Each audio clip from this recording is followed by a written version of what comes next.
where you can't guarantee it, then there needs to be some ability of expertise to get it back up and running when it's not working.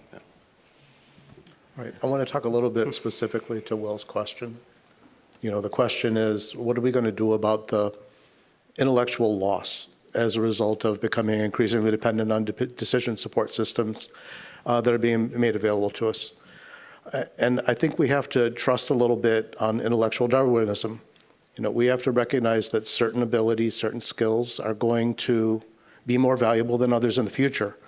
And we can't look at it in terms of loss. You know, the ancient Romans knew a lot more about riding horses than we do today. 100 years ago, people were much better at basic arithmetic than they are today. And if you look at anyone's handwriting, nobody's handwriting as good as it was 20 years ago. So there are some things that we're going to lose along the way. The question is going to be, and this is really kind of maybe a challenge for the audience, look left, look right. Who's going to take advantage of the technologies being made available more, and who's going to gain more advantage? So the skills you save, they better be useful skills, and the skills you develop, they better be useful skills too. All right. I'd like to ask questions, right? How many people watch the Super Bowl? Good. How many people know the difference between what happened in Super Bowl 30 versus 60? All right. Guess what? Knowledge is power, right? So there's different rules, different things, different ways that things have happened. Obviously, a lot of technology nowadays in what was shown, there's a lot of exercising, a lot of practice. Guess what? The adversary is doing the same thing. They have the access to the same technology, same networks, same kind of systems, same people have the ability to learn. We better keep up.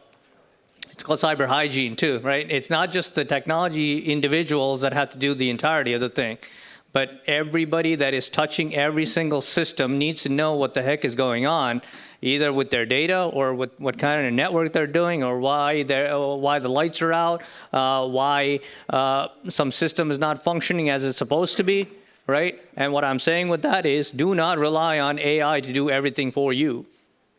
30 years ago, yes, a little bit less, but there was something still called some kind of intelligence, right? Either human intelligence or signal intelligence or artificial, whatever, right?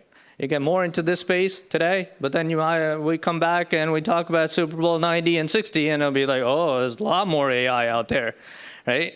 Well, we better be posturing today for that.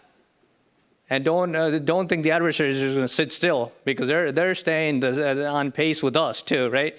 Every time we're doing this at machine speed, they're trying to figure out what the heck is going on too. All right. If you haven't picked up on it, he really wanted to be the moderator. So for those of you who provide services to the Marine Corps and the Navy, certainly appreciate what you do for us. And if you guys can give a hand of applause to the panelists.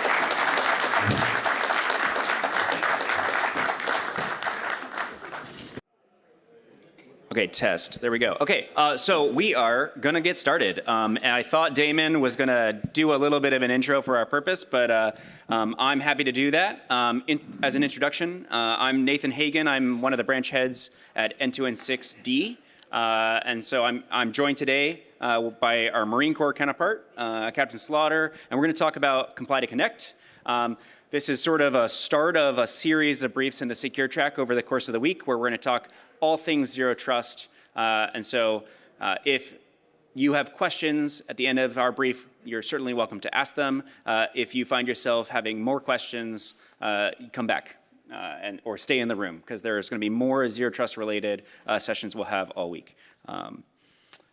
And then, of course, on the Don CIO side, we have some additional counterparts who aren't online or might be online for those folks on Teams, which is going to be Dave Volker.